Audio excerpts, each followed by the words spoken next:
یہودی آپ کو معلوم ہے بہت ذہین، بہت فتین قوم ہے یہ دوسری بات ہے کہ وہ ان کی ذہانت جو ہے وہ الٹے رخ پر چلتی ہے، سازش میں نہایت ماہر قوم۔ انہوں نے جب دیکھا کہ ایمان اور اسلام اور حضور اور صحابہ کی تو بڑی ساکھ بنتی جا رہی ہے، اس طرح کہ جو ایک دفعہ مسلمان ہو جاتا ہے چاہے اس کے جسم کے ٹکڑے اڑا دیے جائیں وہ واپس نہیں پھرتا۔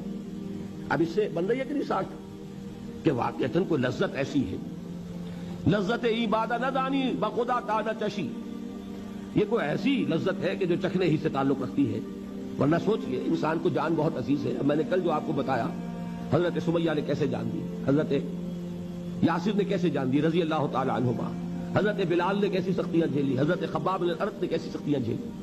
تو اس کا مطلب ہوا کہ کوئی چیز ہے ایمان، کوئی ایسی حقیقت ہے فطرت انسانی کی جانی پہچانی اور محبوب ہے کہ انسان اس کے لیے جان بھی دینے کو تیار ہے۔ تو یہ ساکھ کس شے کی بن رہی ہے؟ ایمان کی۔ انہوں نے کہا ٹھیک ہے اس ساکھ کو ختم کرنے کے لیے ایک تدبیر کرو، صبح کے وقت ایمان کا اعلان کر دو بھائی ہم بھی ایمان لے آئے۔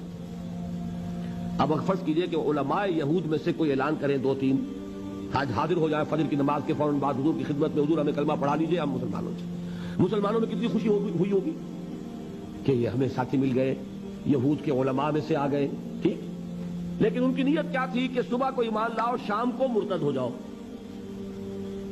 اس سے یقیناً لوگ سوچیں گے کہ تو بڑے فرشتہ سیرت لوگ تھے، بڑے اچھے ارادوں سے آئے تھے، بھائی یہ قریب رہے۔ اور میں یہ سمجھتا ہوں قرآن میں تو یہ الفاظ نہیں ہے لیکن میں ایک اندازہ کر رہا ہوں کہ وہ دن بھر ضرور حضور کے قریب ترین رہے ہوں گے اپنی اس سازش کے اندر اثر پیدا کرنے کے لیے کہ یہ جو اتنی دیر حضور کی صحبت انہوں نے اختیار کی، ظہر تک بیٹھے رہے، پھر عصر کے فوراً بعد آ گئے تھے، یہ تو کوئی نہ کوئی خرابی دیکھی ہوگی نا آخر جو واپس گئے، تو کسی نہ کسی کے دل میں تو ایک دغدغہ پیدا کر دیں گے کہ نہیں؟